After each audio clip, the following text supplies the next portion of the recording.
Bharatiya Janata party जो निषाद समाज की, पिछड़े दलित वंचित वर्ग की सबसे बड़ी दुश्मन है, वह हमारे लोगों को बरगलाने में सफल हो गई और सामाजिक न्याय के नाम पर जो राजनीति करते हैं वह अपनों को समझाने में विफल हो गए, जिसका फायदा जो है भारतीय जनता पार्टी 4 चुनावों में ली है। और अगला चुनाव जो 2024 का होने वाला है, उसमें यह समाज जिस तरह से बहकता रहा है, तितर बितर होता रहा है, वह तितर बितर न होकर के एकजुट होकर के सामाजिक न्याय की बुनियाद को मजबूत करे।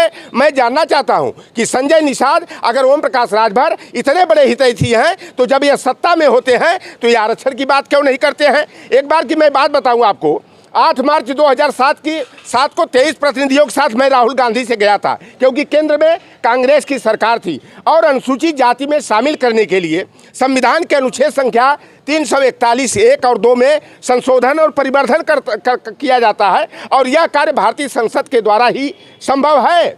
और जब ये ओम प्रकाश राजभर बाप बेटा गए थे, मैं 23 लोगों के साथ गया था, और जब ओम प्रकाश राजभर जाकर राहुल गांधी के सामने जाते हैं और राहुल गांधी जी ओम प्रकाश राजभर जी से पूछते हैं कि राजभर जी बताइए आप हमारी पार्टी की कैसे मदद करेंगे, कैसे हमारे साथ आएंगे, तो ओम प्रकाश राजभर जी वहाँ 17 अति पिछड़ी जातियों या राजभर जाति को अनुसूचित जाति में शामिल करने का मुद्दा दरकिनार करके उन्होंने कहा 5 करोड़ रुपया चाहिए, प्रचार खातिर हेलीकॉप्टर चाहिए, 28 गो टिकट चाहिए। तो ये लोग जो ना यहाँ बात करनी होती है, ये केवल अपने हित की बात करते हैं, केवल परिवार की बात करते हैं। यह संजय निषाद का भी वही काम है और चाहे वो ओम प्रकाश राजभर का है।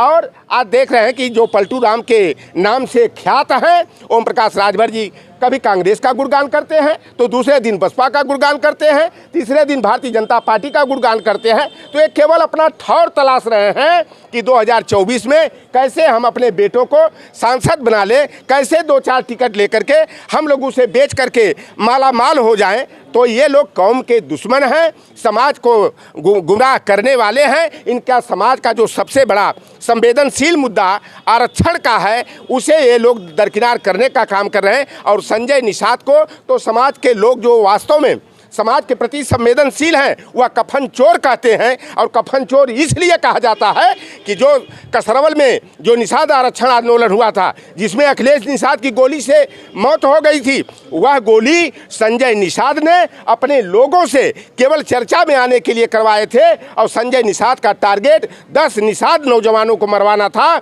लेकिन सौभाग्य रहा बड़ा आरोप लगा दे रहे हैं, वहाँ पर पुलिस आ गई, नहीं तो 10 ये निषादों को मरवाने का अपने लोगों को ही यह जो है कि तैयार किए थे। लेकिन अखिलेश निषाद की मौत हो गई और उसके परिवार, उसके पिता, उसकी 3 बहनें जो है कि न्याय की गुहार लगा रही थीं।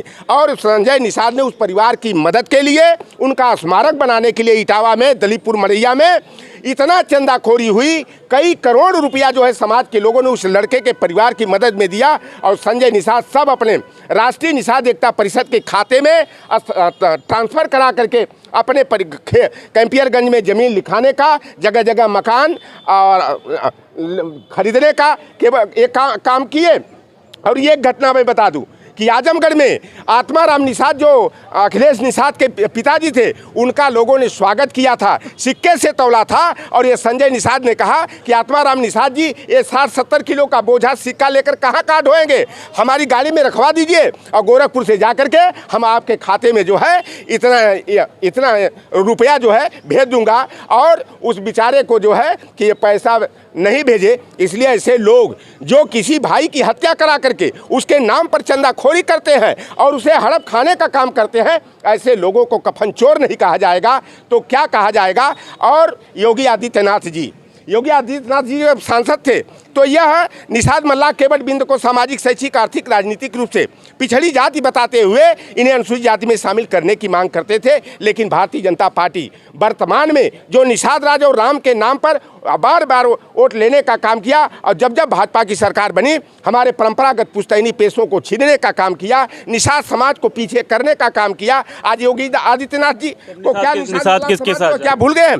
अब निषाद समाज जो है भारतीय जनता पार्टी को हराने में जो दल सक्षम होगा उस दल के साथ जाएंगे और भाजपा को हरा करके उसके वादा खिलाफी का बदला लेंगे। मैं भाजपा वालों से पूछना चाहता हूं, उन बेईमानों से, दरिंदों से जो निषाद राज और राम की मित्रता का बखान करके अभी वो सुन रहे हैं कितना 163 फुट की कितनी ऊंची प्रतिमा निषाद राज और राम के मिलन वाले मित्रता वाला स्टैचू बनवाने जा रहे हैं। तो अब निषाद राज का स्टैचू लगवाने से जो है कि निषाद समाज बहकावे में नहीं आएगा। मैं 2021 की बात बता दूं, फूलन देवी जी के शहादत दिवस पर 25 जुलाई को हम लोग 18 स्थानों पर 35 फुट ऊंची में हम लोग प्रतिमा लगाने का निर्णय लिए थे। प्रतिमाएं लगाने वाले स्थानों पर चली भी गई थी, लेकिन योगी की सरकार ने नारी शक्ति का अपमान करते हुए, हमारी वीरांगना बहन फूलन देवी का अनादर करते हुए उन प्रतिमाओं को पुलिस बल लगा करके अपने कब्जे में करवा लिया। तो जो फूलन देवी की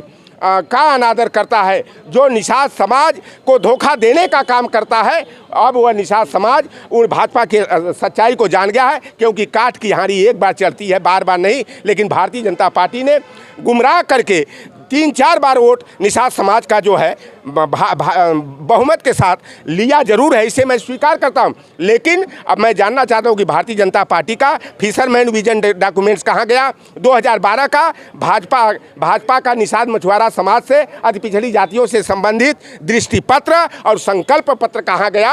अरे भाई, आज तो डबल इंजन की सरकार है। अगर भारतीय जनता पार्टी चाह ले तो ये 17 अति पिछड़ी जातियों को 2 दिन में अनुसूचित जाति का आरक्षण मिल सकता है। अरे सवर्ण जातियों को संविधान की व्यवस्था से परे जाकर के माननीय उच्चतम न्यायालय के निर्णय को दरकिनार करते हुए अगर 117वां संविधान संशोधन करके जो है अगर सवर्ण जातियों को जो है 10% जो है EWS का आरक्षण कोटा दे दिया गया, तो निषाद जातियों को जो है संविधान के अनुच्छेद संख्या 341 में संशोधन करके अनुसूचित जाति का आरक्षण क्यों नहीं दिया जा रहा है? यही हम लोग प्रचार करके भाजपा के असली चेहरे को उजागर करेंगे। पिछड़े दलित वंचित समाज को हम लोग जागरूक करके भाजपा को हरवाएंगे, क्योंकि लोकतंत्र, संविधान और आरक्षण पर भारतीय जनता पार्टी खतरा पैदा करती जा रही है। और Bharatiya Janata party full mood में मनुस्मृति के विधान को लागू करने के लिए आगे बढ़ रही है और बंच ऑफ थॉट्स की नीतियों को लागू कर पिछड़े दलितों, वंचितों, आदिवासियों की हकमारी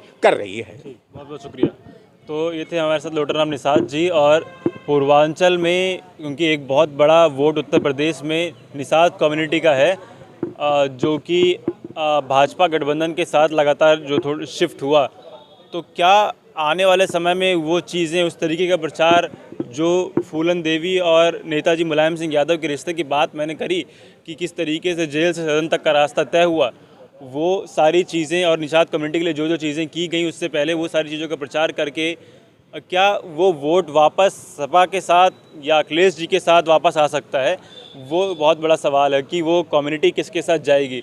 और क्योंकि उत्तर प्रदेश में या फिर अपने देश की बात करें तो जातिगत आधार पे राजनीतिक रणनीतियाँ बनाई जाती हैं। तो निषाद कम्युनिटी को वोट लेने के लिए क्या रणनीतियाँ बनाई जा रही हैं, उस पर बातचीत और फूलन देवी और नेताजी मुलायम सिंह यादव के रिश्ते पे बातचीत की। आप लोगों से मुलाकात अगली वीडियो में होगी। जुड़े रहे हमारे साथ। तब तक नमस्कार।